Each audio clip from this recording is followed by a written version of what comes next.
Hai semuanya, perkenalkan nama saya Kristania lagi dengan NIM 2010110585.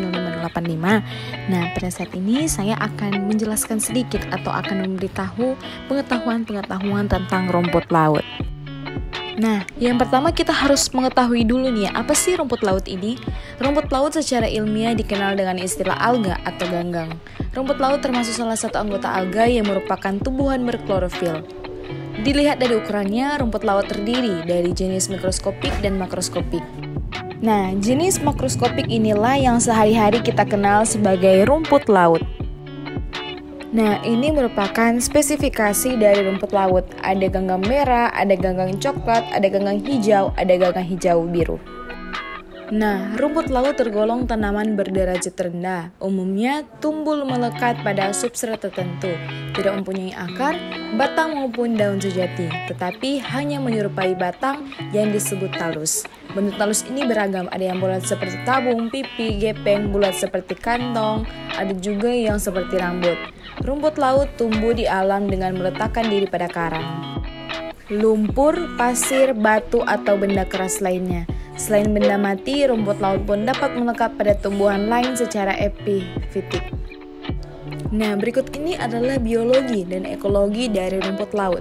Pertumbuhan dan penyebaran rumput laut sangat tergantung dari faktor-faktor oseanografi.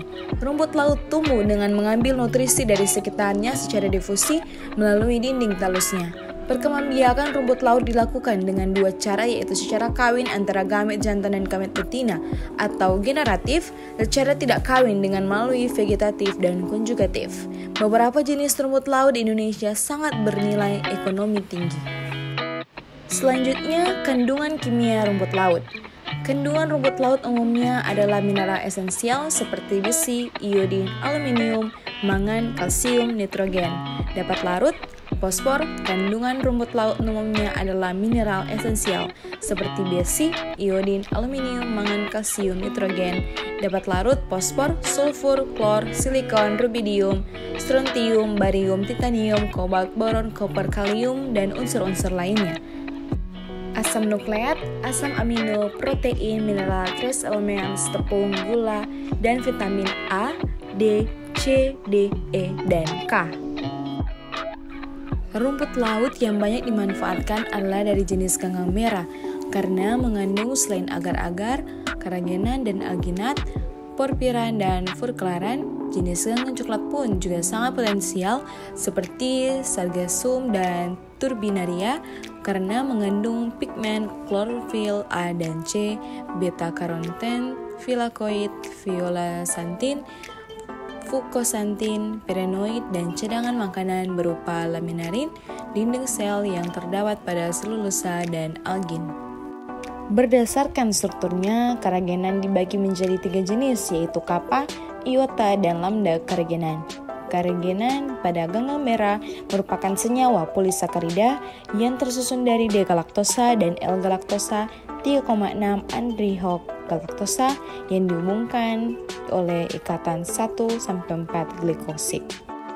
Nah, begitu banyak sekali manfaat dari rumput laut ini, seperti memperlambat pertumbuhan sel kanker, mempercepat proses penyembuhan luka, menjaga asupan air dalam tubuh, menjaga kesehatan pencernaan, dan membantu menurunkan berat badan. Nah, kandungan nutrisi dari rumput laut cukup lengkap. Secara kimia, rumput laut terdiri dari air, protein, karbohidrat, lemak, serat kasar, dan abu. Selain karbohidrat, protein, lemak, dan serat, rumput laut juga mengandung enzim, asam nukleat, asam amino, vitamin A, B, C, D, dan E. Dan makromineral seperti nitrogen, oksigen, kalsium, dan selenium, serta makromineral seperti zat besi, magnesium, dan natrium. Nah, berikut ini adalah contoh produk olahan farmasi yang kita ketahui bersama bahwa rumput laut ini sangat banyak manfaatnya, terutama di bidang farmasi. Nah, demikianlah video ini saya buat untuk memenuhi tugas dari mata kuliah bahan obat kelautan. Semoga video ini bermanfaat bagi kita semua. Sekian dari saya. Terima kasih.